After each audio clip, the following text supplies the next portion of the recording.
Hello, my name's Julie Potts. I'm here today with Ken Jennings, President and CEO of Texas ReKey. Ken has been in the locksmithing business for over 30 years, and he's going to be helping us to understand the Texas Property Code as it relates to security devices and smoke alarms.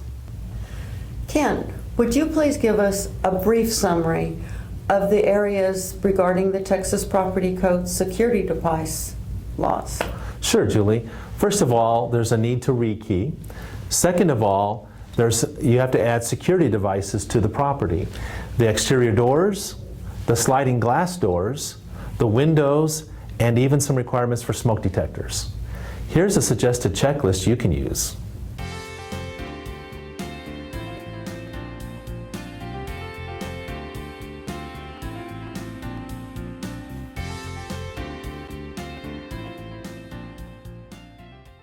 I noticed the first item on your list is ReKeying. Yes. Could you please elaborate on what that means? Sure. All exterior doors that give access from the outside to the inside of the property have to be rekeyed. And that means either to change the key, the card, or the combination of the locks. What is considered access doors? Well, those exterior doors are doors that, as I said, give access from the outside to the inside of the property. It does exclude other doors, like for instance, the door from the garage to the outside would not be required to be done, but the door from the house to the garage would. Neither does the overhead roll-up doors. They don't require to be rekeyed under the Texas Property Code. How long does the landlord have before the rekey process needs to be finished? Well, the Texas Property Code gives the landlord 7 days from the time that the tenant takes possession of the property to complete the rekeying and making sure that all the locks are in place.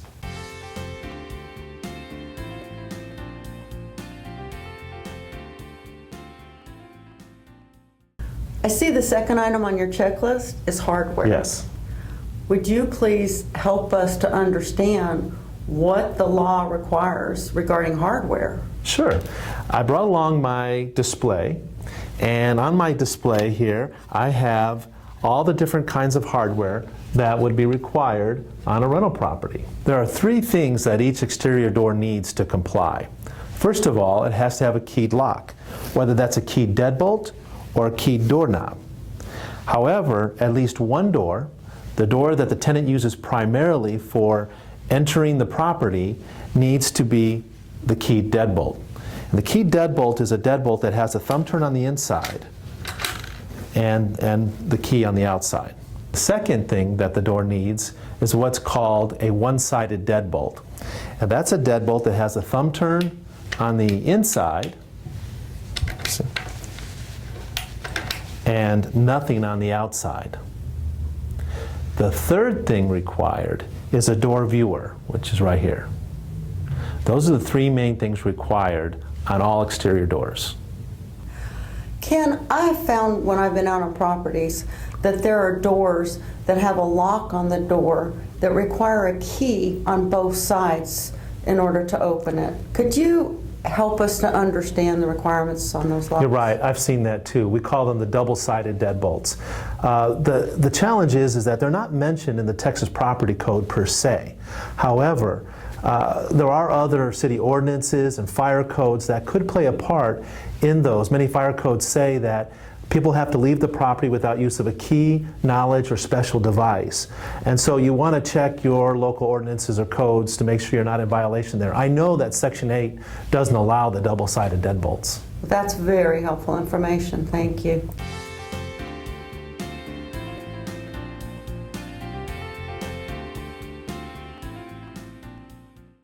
Now that we've talked about the basic requirements of hardware on your doors, I'd like to talk for just a moment about adequate substitutions.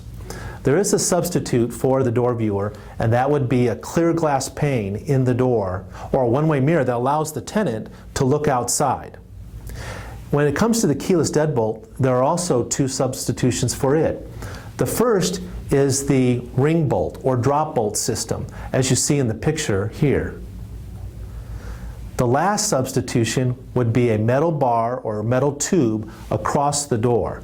Those are the only two substitutions that you can use in place of the keyless deadbolt or the one-sided deadbolt. What's not acceptable, according to the Texas Property Code, is a chain latch, a barrel bolt, or a flip latch. Those do not substitute for the keyless deadbolt.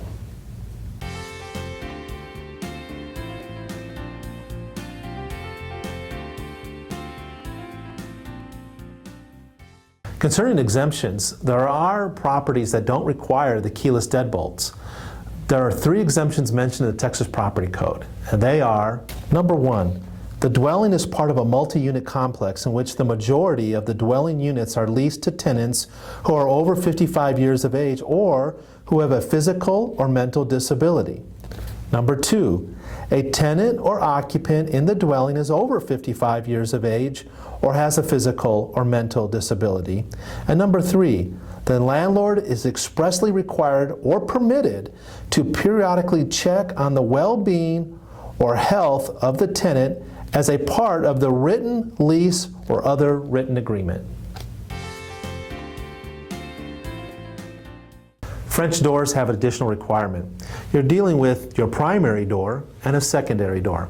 The primary door has to have all the hardware that's required under the Texas Property Code for any exterior door.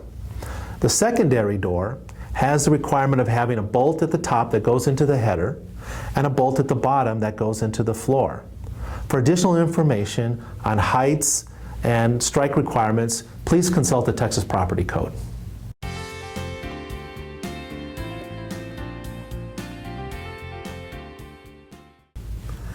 Let's talk about sliding doors. Yes. There are 2 main things that are required on sliding doors. Number 1 is you have to have a working latch. Now, not all latches work, and so you can substitute a sliding door security bar in its place. The second thing that you need to have on sliding doors is the pin lock. It looks like a nail. And the thing to remember about both the security bar and the pin lock is that they have to be mounted either 48 inches or below. And that's so that a child or someone disabled can get out in case of a fire or something like that. Well, that makes sense. Yeah.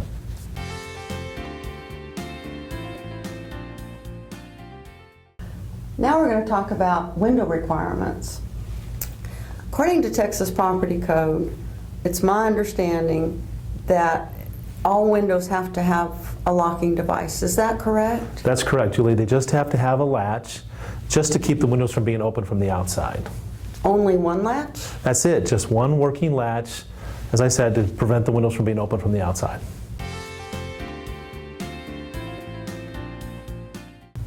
Our last topic regards smoke alarms. We're required to have smoke alarms in all properties. The question can be, where do these go? It's a good question, Julie. The Texas Property Code requires smoke alarms in 3 different places. Number 1, they have to be in every bedroom. Number 2 is there has to be one outside of the bedroom. The good news is that if all the bedrooms share a hallway, for instance, they can also share the smoke alarm. But if a bedroom is off by itself, it has to have its own smoke alarm outside of that bedroom. The final place is each level has to have a smoke alarm. So those are the 3 basic places the property code requires smoke alarms. Wow. I've also noticed sometimes when I've been in properties, the smoke alarms are either wired or they're battery operated. Could you explain what needs to be done? Yeah. Those. Over the years, the building codes and fire codes have required the homes be built with wired-in smoke alarms in the bedrooms and in the hallway already. And when you have a defective one that's wired in, it's wise to put another wired-in one in its place because you don't know what codes or ordinances were in place prior to or when that home was built. We've covered a lot of details regarding security devices and smoke alarms. Ken, thank you so much for taking your time to be with us, answer questions, and give us all the information you were able to give us in the time permitted. Thanks, Julie, for inviting me. You are quite welcome. It's been our pleasure. The Texas Property Code regarding security devices and smoke alarms is very detailed. There's more information that is important that you look at. Take the time to go online, look at the Texas Property Code, and read what the security device requirements are and smoke alarm requirements are. Thank you.